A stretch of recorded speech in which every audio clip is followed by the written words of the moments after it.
Hi guys, for today we're going to make a fried tofu. So first, i-coat natin siya sa flour and then sa egg. And after nyan sa egg is i-coat natin siya dun sa ating breadcrumbs. So bali, 2 times namin siyang kinoat dyan sa egg and sa breadcrumbs para mas lalo siyang kumapal and mas lalong kumapit yung ating breadcrumbs sa ating tofu. Yan.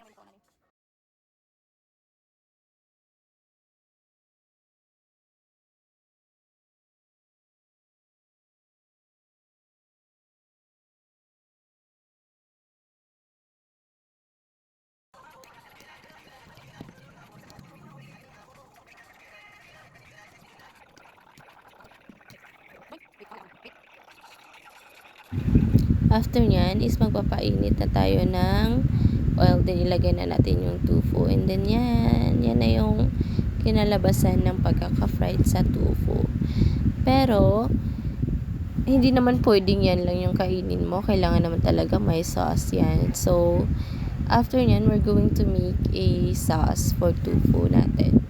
Para mas lalo siyang sumarap pag i-dip mo siya doon. So, first na ating hiwain na ingredients is yan, yung bawang.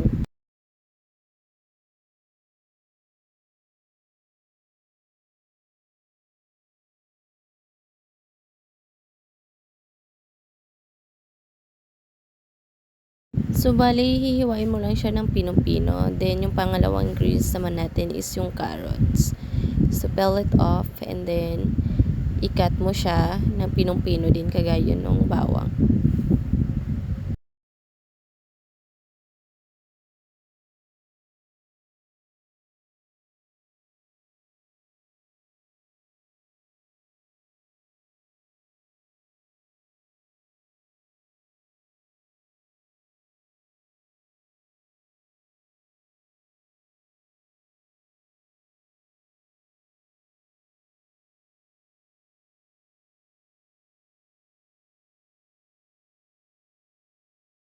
Next is yung ating sibuyas. So, pipinong-pino lang din. Ganyan. Tapos, nagdagdag na lang din kami dyan ng butter. So, yan na. So, nag-heat kami ng oil. Then, lagay yung ating bawang. Then, yung ating sibuyas. Ihalo-halo mo lang siya para maluto. Para ma-blend yung mga ano natin. And then, yung carrots. So, medyo matagal natin ihahalo yung carrots. Kasi, alam nyo naman na matigas yung carrots, diba? And then, yung ating butter. Para bumango. And, tapos yung flour, para mas, ano siya din, milk. Then, add water. Pero, pwede nyong lagyan pa yan ng milk and water. Kung medyo sticky pa siya. Dapat kasi hindi siya sticky masyado. Yan, yung sauce natin. Can't pick up your mind, mind, mind, mind, mind. Please don't waste my time, time, time, time, time. I'm trying to rewind, wind, wind, wind, wind.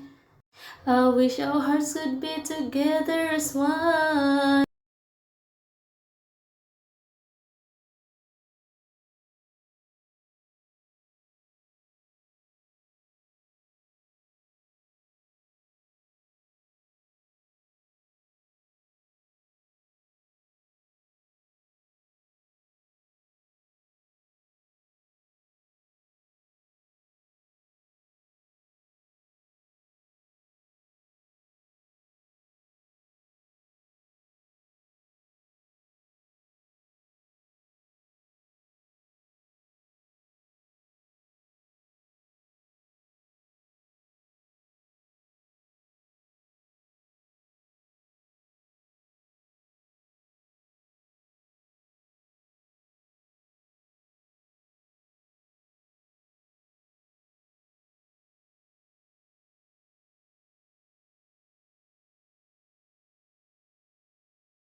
Lastly na ingredients natin is yung bombay. Hihiwain mo lang din.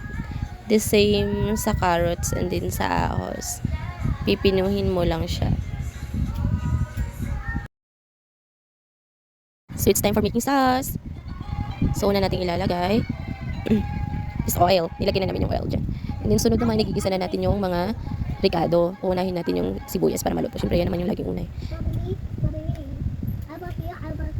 And then yung ating ahos.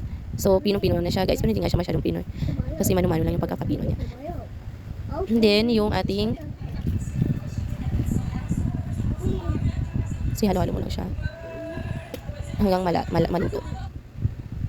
Malato. Then yung ating carrots. You make it wala? Okay.